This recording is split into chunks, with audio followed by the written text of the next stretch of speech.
Hello,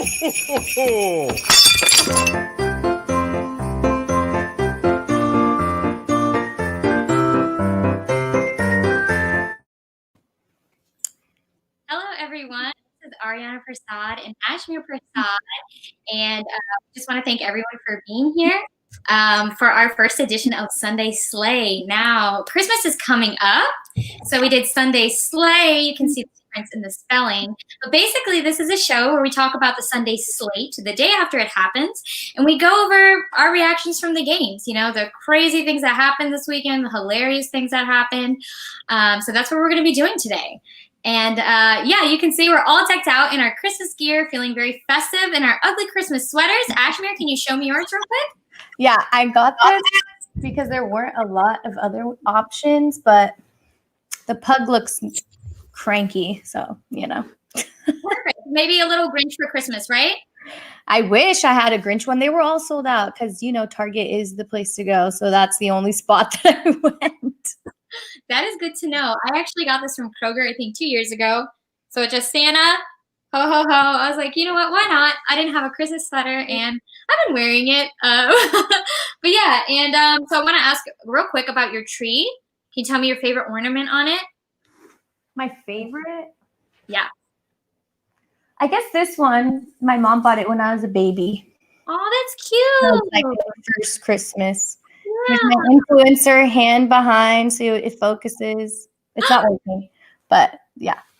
That's really sweet. We have a lot of ornaments like that back at home. But yeah, like little baby photos and things like that. Yeah. And I love carrying those traditions and adding to them. I think that's one thing that we all love about Christmas, of course, is the traditions, being around family.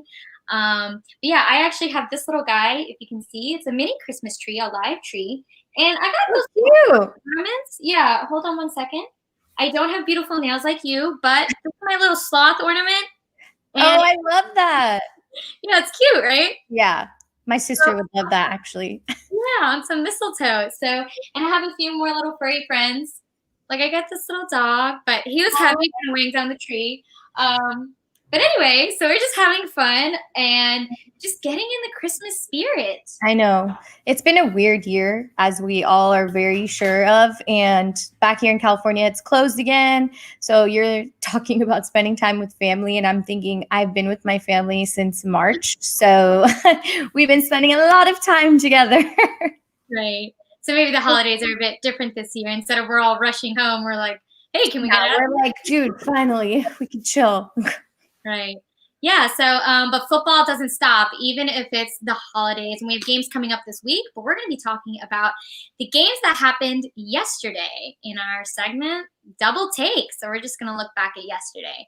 So yesterday, we actually had a fascinating game. We had an early Christmas present. Fascinating. Fascinating. We had an early Christmas present for the New York Jets. They got their first win of the season against a very good team, the Los Angeles Rams. It was a 23-23 win. It was close, but the Jets won, and Jets Nation was pretty surprised by that. And not everyone was happy. Not everyone considered this a Christmas gift, though. So, but one of my coworkers, I covered the Seahawks for Fan Nation with Sports Illustrated, and one of my coworkers was very happy because since the Rams lost, the Seahawks clinched the division yesterday, which is good news for us. But he tweeted this. He said, if the Jets beat the Rams, I will send a Christmas card addressed to MetLife Stadium. He said, I'm a man of my word. Thanks, Jets. Merry Christmas. So he is in the Christmas spirit. It's a gift to him, but not a gift to everyone else. So, this is Jets fans. They're watching their team win the game, but then they lose Trevor Lawrence for nothing. And we're going to get into that in a sec. Who is Trevor Lawrence, right? You may remember this from kindergarten. Congratulations, Jets, for winning a game in week 15. So it has been forever. So yeah, this is our reaction. Ashmere, what do you think about the Jets winning their first game? Is this a Christmas gift or is it a lump of coal? I think it's a gift for the Jets because nobody wants to go 0-17 because that would be a horrendous record to hold, especially during a year where any win is a good win. We all need that positive reinforcement, especially if it comes from our football team, the only people that give us any glimmer of happiness on the weekends. And when I was watching the highlights from yesterday, the pressure on Jared Goff was truly the reason why the Jets were able to pull through. I mean, he was sacked multiple times. Like, the performance from the Jets and Sam Darnold was unexpected, to say the least. And that's why this win is so surprising. The Rams were essentially like neck and neck with Seattle to get the division spot. And from this loss, they've now lost it. And you're happy because your Seahawks have gained it. Yes, that is something I'm happy about, which we'll talk about later. The Christmas gift to me and other Seahawks fans. Yes, this is amazing.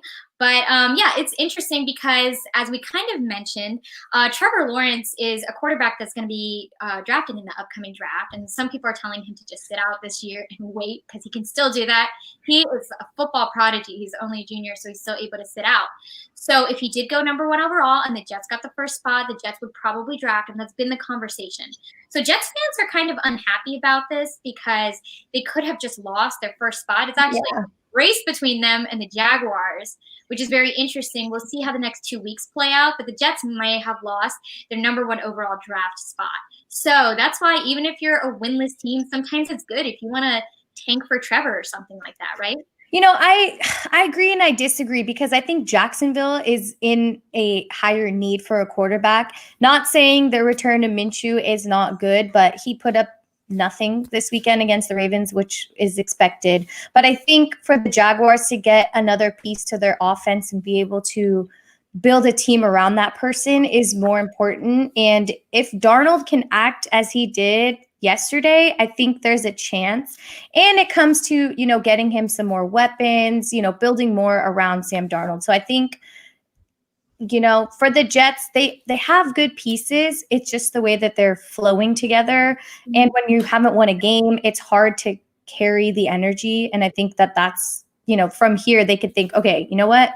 Next year, we could build a better team. We can work on the offensive plays. We beat the best defense in the league, one of the top 5 defenses. And so if that's possible, then I think the Jets will be fine.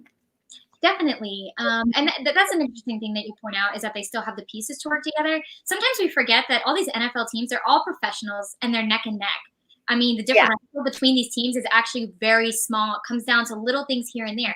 Any NFL team can really beat any NFL team. So that's something to keep in mind. Yeah. If we're surprised, it's not all that surprising. And I do want to mention that the Jets actually switched to, they just fired their defensive coordinator. So that could be something, you know, in the year to come, right? It could change a lot of things for them next year, 100%. Yeah. So, and whether they keep Gase or not, that's, you know, still a conversation. So their coaching and everything, if they have the pieces, maybe if the coaching, you know, changes that, things could be better for them. Yeah, definitely. So another interesting game that we had this week was the Buccaneers, the Tampa Bay Buccaneers versus the Atlanta Falcons. And for Falcons fans, this may have been a story that feels a little bit familiar at this point. They actually lost the game. It was 31-27, but the Bucs came back with a huge win, which is incredible. Anyone familiar with Tom Brady is not surprised. And frankly, Falcons fans are not surprised either. So there's something biblically, historically wrong with this franchise. This is a Super Bowl score. I mean, just look at all of these scores. You just add them up, right? So I think the last 3 are actually from this year alone. And I remember the Cowboys game. Look at the times in each game. 3rd quarter, 4th quarter, 3rd quarter, 4th quarter.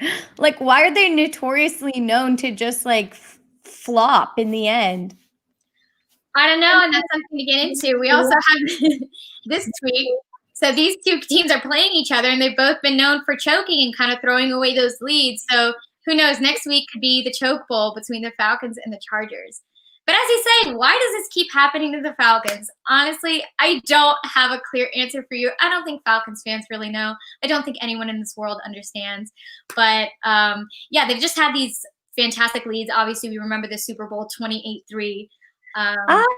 It's painful. Why did you bring that up? It is painful. This is. I mean, not for you because you won, but for other people that weren't rooting for the Patriots, were pretty mad. Yeah. So NFL fans, it's the Patriots and everyone else, right? Yeah, so, literally. Because the Patriots have just ruined so many playoffs and Super Bowls, and so many things, which is actually the interesting thing. Just to quickly reference, the Buffalo Bills actually clinched their division, the AFC East, this week, which is the first time in 20 years. So all the Patriots haters are probably rejoicing. You know what Bill said, like, this year's not the year. So, you know, if I had confetti, I'd throw it in the air. Wait, what? If I had some confetti, I'd throw it in the air. Some Christmas glitter. Some blue and red for the Bills. So yeah, sometimes it's interesting. Like, even if we Seahawks fans congratulating the Jets, sometimes we have these collaborations. The team made the playoffs, or our enemies did not. So yeah, there's that. But yeah, it's really interesting. Just to talk about, yeah, the Falcons are incredibly good at losing, but Tom Brady is incredibly good at winning. And I just want to touch on that because there's been a lot of conversation about this Bucs team. Like, are they good? Aren't they? They've had so many pieces. Obviously, Tom came into this offense. He's working with Rob Gronkowski, Mike Evans. He just got Antonio Brown. So the question's been, why isn't this working? And I think what we have to look at is actually there's been a little bit of a clash. I feel like Tom's tried to play the drama down, but there's been a clash between head coach Bruce Arians and Tom Brady, because Bruce Arians is all about no risk it, no biscuit. He wants to throw it deep, and we saw that a lot with Jameis, their last quarterback. But Winston was always getting intercepted. So we're looking at Tom. Tom's getting a lot of interceptions, but a lot of deep passes. That's because he's learning to read differently. Instead of doing the shorter reads and then going long, they're trying to do the longer reads, go for the longer ones. And they haven't been running the ball much, which is crazy because they have Ronald Jones. So, after halftime with that huge loss, then the game is in Brady's hands, and look what he was able to do with it. I mean, even if you're a hater, you got to admit he can win a game for you. Well, for him to pull through and have over 300 yards in the second half, it's kind of asking that question again, like, what is the Atlanta defense doing? They were able to hold him in the first half, sack him a couple times, put a ton of pressure, and force him to either A, throw the ball down the field, which wasn't working, as you just said, or B, Leonard Fournette was dogging. Okay, he had 2 rushing touchdowns. I know he was closer to the end zone, but it took some time for Atlanta to fall back, which I think is something that happens with a lot of teams. They gas too hard in the beginning, especially on defense. I know, because the Raiders kind of do this sometimes.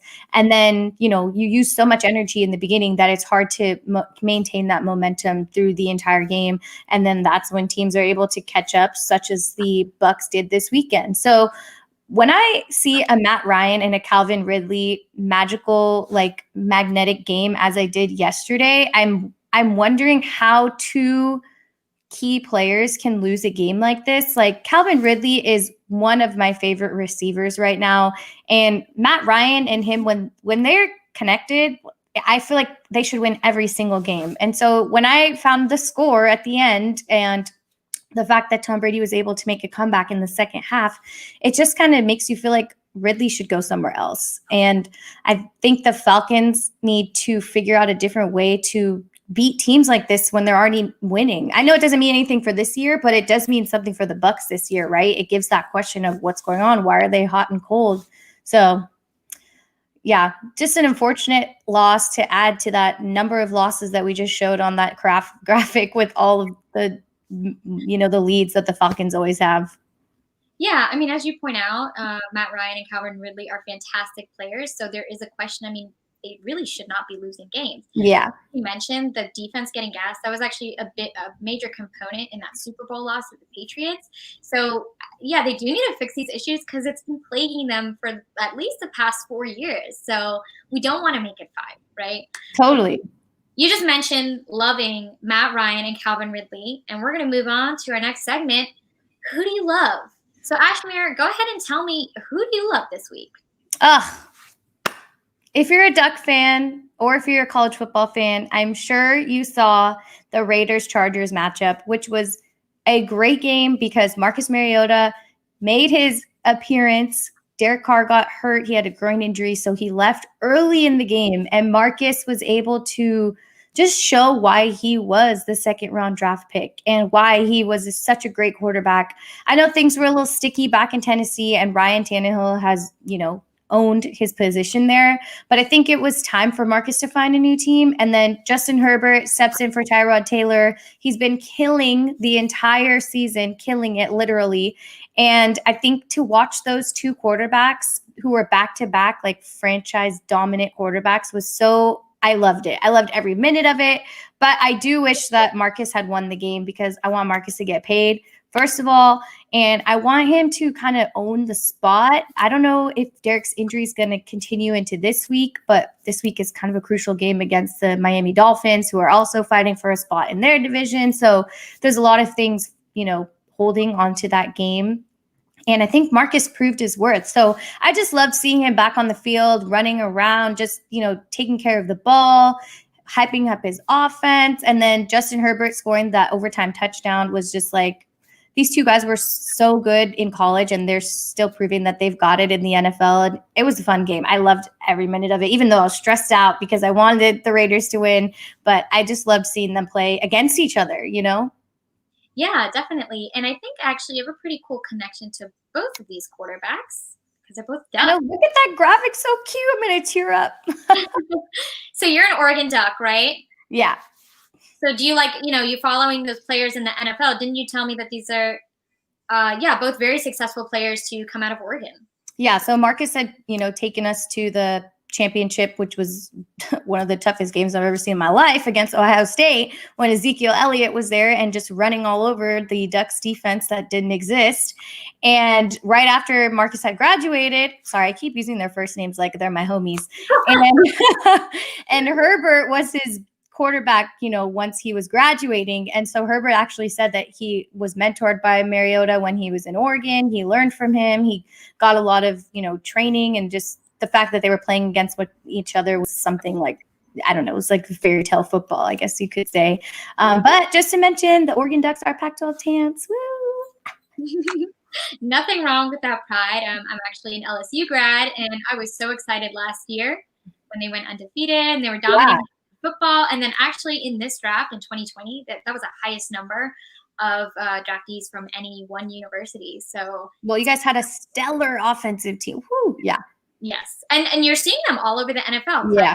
Hilaire. Yeah. So, and actually Leonard Fournette was at LSU when I was, so, bump shoulders. No, I'm totally kidding. I never met any NFL stars, but OBJ was there when I was there. So was Jarvis Landry. I wish I had run into them on campus, but as you know, at these major state schools, that's not really happening. Their bubbles are small too. Like, people think they're just trying to be friends with everybody. A lot of people know who in college football is going to make it out in pro football, and then they use that to level up. And players aren't stupid. They don't want that kind of people around them, right?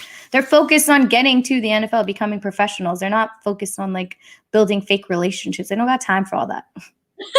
Not saying you're a fake relationship, but I feel like that's why it's so hard. Everybody always asks me oh, did you ever hang out with Mariota, or did you ever see Herbert on campus? And I was like, dude, they literally go to class, go to practice, go to, the athletic center where they do their homework, They're professionals, honestly. Literally, yeah. They're working. So, yeah, it's a totally different lifestyle. Actually, funny story. I once met Justin Jefferson's brother when I was at LSU. Oh, that's cool.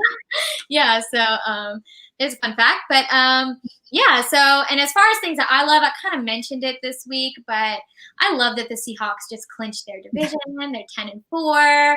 Looking forward, if they can win these next 2 weeks, be 12-4, coast in the playoffs. Now, of course, the team has some issues to discuss.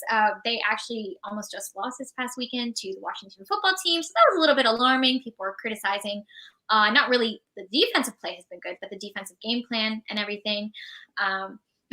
Hey, I'm happy. I'll take it. It's a Christmas gift. Thank you, Seahawks. Always happy for the wins.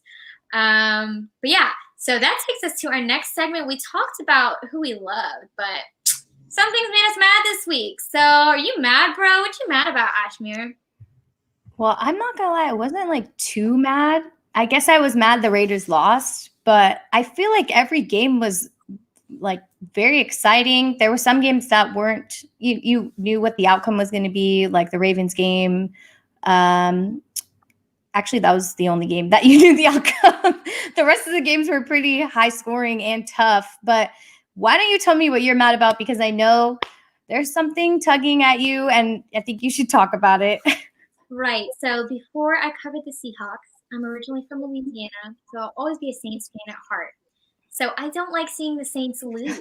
And I don't like seeing one of the greatest quarterbacks of all time suffer on the field. And that is what we saw. Y'all, they went against the Kansas City Chiefs, one of the best teams in the NFL. Yes, we know that. But the Saints have been dominating this year. They've been dominating the NFC. They just had this really tough matchup. And it was hard to see Drew struggle. He had like 0 for 6 and throwing an interception early on in the game. That was hard to see. Obviously, we know he's talented, but he's sporty. He's coming off of 11 fractured ribs, which is so painful. You can't even imagine. But these guys are trying to rush back and play the game because he knows his team needs him. But of course, so that was hard to see the loss, hard to see Drew struggle. But I tweeted about it because earlier this week I wrote an article for FineBet. I was talking about Emmanuel Sanders, whether to play him. So I said, Drew Brees or not Drew Brees? That is the question in week 15. But during the game, I tweeted, it's still a question in week 15 because what is going on? And my friend retweeted, said, one thing the Saints will do consistently is keep you guessing. And that's true. But yeah, so, I mean, obviously these Saints are going to the playoffs, but whether Drew is going to get well or not, or what's going to happen in the playoffs, or what they're going to do with Taysom Hill and their offense, a lot of questions here, Ashmere. Well, okay, I do have a question for you. Yeah. Do you think Hill should have been played over Brees in this game? I mean, I feel like he did carry through this season, and I feel like if your quarterback isn't well, then yeah, I understand that that's a big decision for any coach to make, but I mean, if your quarterback is obviously struggling, and it's not that Drew is bad, he's not. He's injured. There's a huge difference. Exactly. His entire rib cage is broken. That's why I'm trying to get to part. Think about that. I mean, these players get pumped full of all kinds of drugs and everything. Hitting your lower body, and he's already hurt in his lower body. So, right. And he said that he wasn't 100% and he came back. So I feel like for Drew, it's not about fighting for your position, right? You are the number one quarterback. This isn't no Carson Wentz, Nick Foles, Mitch Trubisky, Nick Foles situation. There's no guessing as to who holds the number one spot. I think he should have started the game off with Hill and then just put Brees in if it wasn't working out, right? Why not try both? Why just kind of set everybody up for failure, especially in a game where I guess I was mad that the Chiefs just dominated once again. Patrick Mahomes out here in the AFC just slinging balls down the field and kicking butt. I think that made me mad, but yeah. Yeah, I was going to say, actually, as a Raiders fan, it must be hard to watch the former Super Bowl champions come in and they're just dominating again this season. I mean, yeah, Patrick Mahomes is great, but if he's beating your team, you're mad about it. Oh, for sure. Yeah, but that's a good point that you bring up about Brees. I feel like in the NFL, we get so attached to names, and I understand these are literally multi-million-dollar decisions that these coaches are making, so I understand there's a lot of pressure, sometimes even from fans. Oh, you didn't start him. Why'd you make that call? So there's so much controversy. So if they didn't start Brees, that may have stirred up a lot of controversy. I completely understand giving him the opportunity to play. I think they had to do that. But yeah, I mean, if Drew is hurt, then, or, things aren't going well, maybe put Taysom in. Because as I said, he's been carrying the team, and then go ahead and run the ball. If you're not exactly. Obviously offenses are built around, specific players. That's what your game plan is. So if Drew is hurt, even if you're putting him in, maybe draw up a few different plays where you're doing things that are a little bit easier for him. Maybe a few short play action passes, dumping it off to the running back. They have Alvin Kamara. He's been utilized so much. But I think that the strength of the Saints team has always been Brees and Michael Thomas. Sure. So, okay, we're establishing chemistry with new receivers. That's always going to be something. But, and then, yeah, Brees is hurt. So we'll see what happens in the weeks to come. But, yeah, I don't know. That's what we have for, this past week. And then, of course, Christmas is coming. So I guess what Christmas gift are you hoping for in the upcoming Sunday slate? What Christmas gift am I hoping for? Okay, well, first let me pull up the schedule because I closed it. Let's see.